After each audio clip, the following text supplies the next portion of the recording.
In some cases, just the name of the candy is intimidating, like Jawbreakers. Take a look at these things. I mean, the size alone is enough to scare you. Well, it's time to take a chance and bite into this very tough topic. They go by names like the Bruiser and can be a little daunting. Candy so big and tough, it's been dubbed a jawbreaker. I guess the urban myth would be is they really don't break your jaw unless you chomp down on them. Jawbreakers are one of the most daring of the I Dare You candies. For most of us, it's a bet to even get to the center.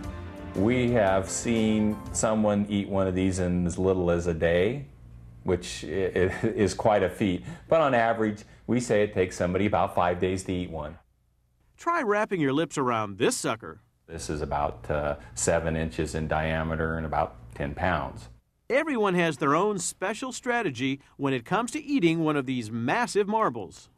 We've heard of kids that break them with a hammer and eat them little pieces at a time. And then we've heard about kids that, lick designs into them, holes through the middle of them. So it's really a product that lends itself to a great amount of imagination. Some jawbreakers are double trouble. You know you're in for it when you dare to eat a candy called Screamers. When you put it in your mouth, you get a real intense, great cinnamon flavor that just is very, very hot.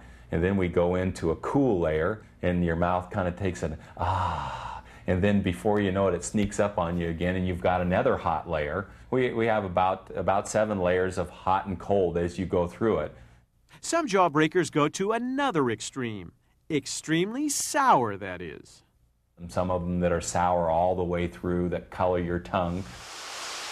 Kids have been whittling away at jawbreakers for a long time. And over the years, the giant gobstopper has undergone quite a transformation. Once it began with just a single grain of sugar built up into a big ball. And our giant 2 1/4 inch Bruiser jawbreaker took about 12 days to make. These days, the time-consuming process has been cut down by adding a candy center.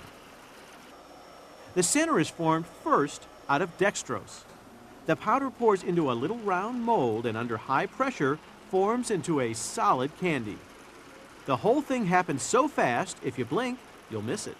Buckets fill with pretty pastels that will soon turn into rock-solid jawbreakers. But first, they need to try on a few coats. 30,000 centers toss in a machine that looks like a cement mixer. These are actually candy-coating gizmos called panners. Sugar syrup is poured in, creating a colorful shell. The process is repeated countless times, building up a multi-layered jawbreaker. I mean, when you look at one and it's cut like this, you see green and yellow layers, but each one of those layers are multiple layers on top of that to get a wide band. So, a band of yellow may be 7 or 8 or 10 applications of yellow to get that wide band.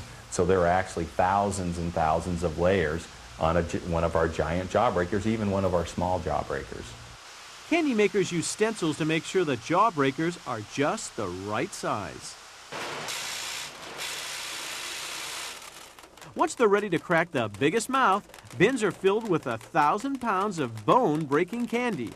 Bright colors disguise the rigid shell. The new process takes about half as long as the old, but it still borders on epic. It takes us about 6 days to make one of these now. After days of dizziness, the completed candies take a wild roll through sorting and wrapping. 500,000 jawbreakers are made in this plant every day. That should keep the daredevils just a little busy.